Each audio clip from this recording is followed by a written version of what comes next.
Hey guys, welcome back to the Engineering Life Studio, and this is my second video.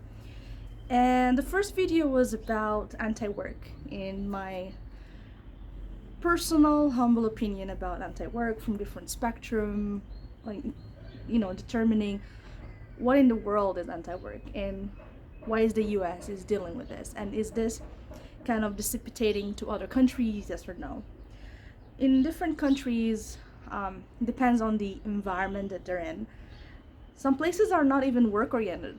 And right now, I'm talking from a province in the northern Africa and the Straits of Gibraltar, namely Morocco. And Morocco is a Mediterranean country. And this northern province is highly, highly Mediterranean. And what I mean by that is that people sleep for la siesta. People sleep after lunch, and they wake up around like 5:30. They dress up nicely, and then by 6 p.m. they're gonna go for a walk and mingle and socialize. And if it was a better time than coronavirus, you'll see people singing in the streets, yada yada. It's a different life environment for me, coming from a strict and rigid work environment, and also stricter and way more less, like less flexible, way more stiff kind of personal life because of the nature of my work and the place that I was living in the US. There was not much of leniency. There was not much of a possibility to know something outside of what I was doing because there was no time. Simply, there was no time. And the little time that I had was taking care of the basic necessities and also just becoming, just being an adult, just adulting. I had to take care of the bills or grocery or yada yada. So life was pretty mundane in a sense because of that point of view. So I took a very courageous, when I say courageous, because this is really, really not my lifestyle, but somehow I got drawn to it. I started yearning for a time where I can just experience time passing by without having a deadline or without having a schedule of the block of time to start something else. I hope you guys understand what I'm saying, but if you were a full-time worker, you'll know exactly what I'm talking about. Your life becomes blocks of time slots, and I am just experiencing the day, whatever it comes my way. It's very interesting because my stress levels are lower.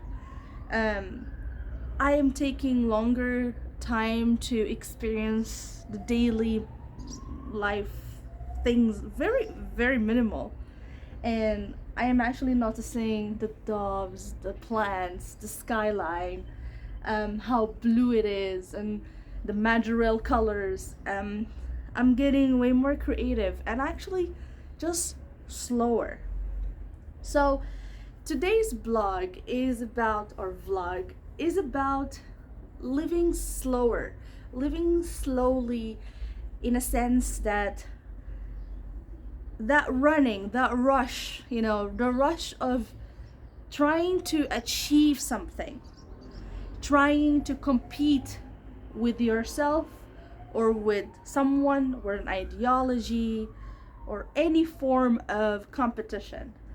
Having that sensation that whatever you're doing is not enough.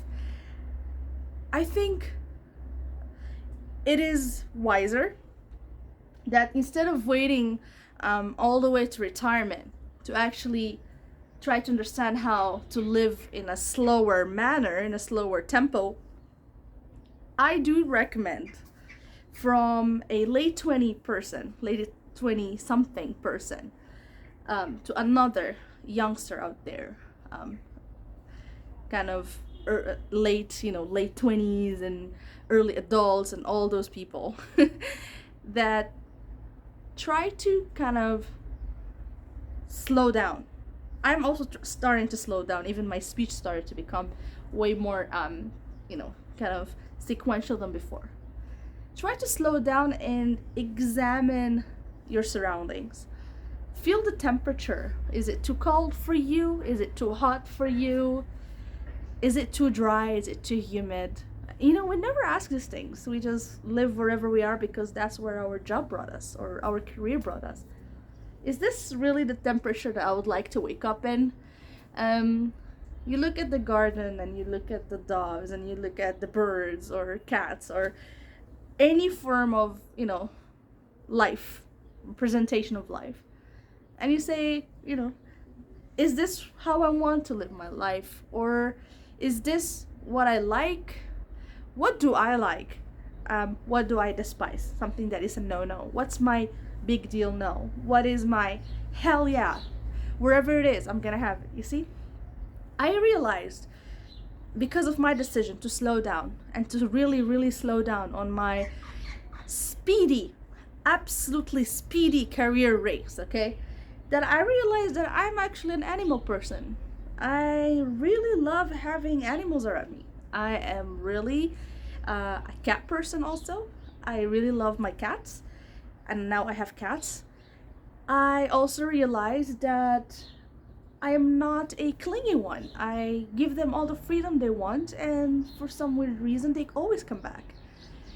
And that is something I have never known about myself. But through that experience, through this experience, I started to realize that I really enjoy companions. And I would have been shunned away from this idea because I don't have time to take care of other living being. I'm too busy in the lab. I'm too busy coding, or I'm too busy researching. There is no way on earth I'll be, actually settling down and having companions around me. And I was sitting a while ago and I was like, my God, I don't know who I am, and I'm starting to like this persona. I really like who I truly am, because at this moment I have nothing to report to. I have no one to report to. I have nothing to accomplish.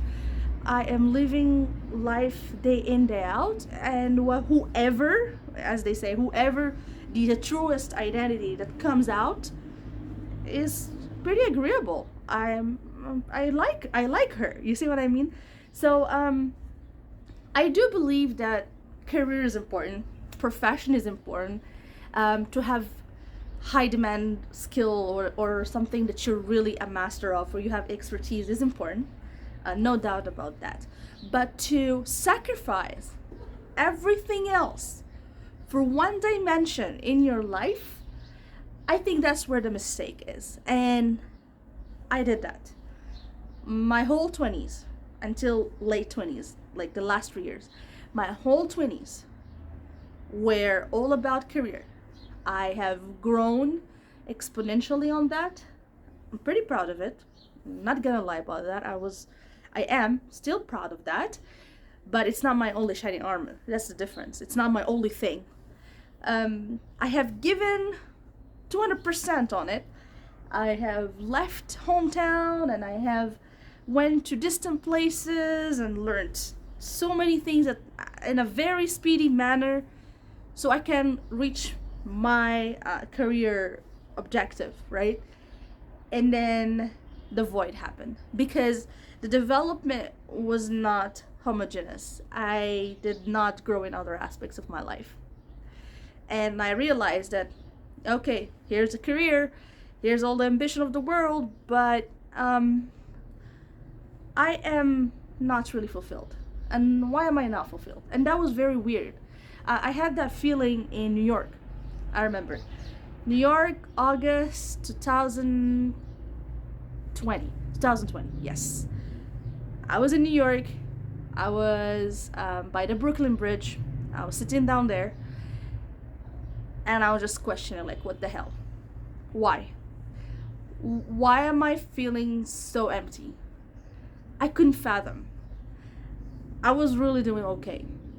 What in the world is this feeling? Why am I feeling shitty, right? Why am I such a shitty feeling person? I don't understand. I've done everything that is, in probability, pretty impossible to make it where I was, to achieve the impossible, and here I am with all that, and yet I feel empty. What in the world is that? So I listened to my heart for the first time. And my heart was like, halt, stop, That's it. Stop for a while. Stop for a moment. Just take a break. Take a long break if you need to. Not a break where you know where you're coming back. Take a break indefinitely. And I was like, my God, that's a big one. And I did that. So my recommendation is, if you can, if you woke up, if you felt, because I have a very low emotional intelligence, so I did not realize this until I kind of hit me later, right? But if you feel that you're not really growing in a balanced manner, I urge you, please, please, give your personal life and other lives a chance to grow, to explore, to discover. Don't judge yourself. Give your time. Give yourself time before you run out of time. I will leave you with that quote. Have a good time, and have a good time indeed until the next time. Adios.